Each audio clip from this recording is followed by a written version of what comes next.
ఇస్తారు వీళ్ళు ఎక్స్పర్ట్. ఎలా అనిపిస్తుంది అన్న?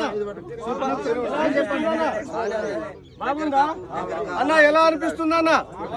ఒకసారి చెప్పాలి అందరూ.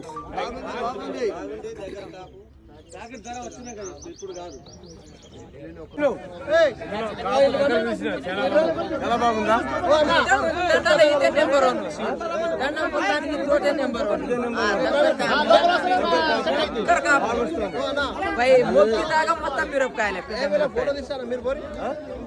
ఎగ్దమ్ ఉంది. నేను వాళ్ళకేం చెప్తున్నావు? ఓకేనా? 4 ఎకరాలు. ఓకే, సూపరేనా? ఎగ్దమ్ ఉందా? ఇది బంగ్లాలో దొరుకుతుంది. నెక్స్ట్ టైం ఇది झाले रो आता देव ना ऊर जाय काय काय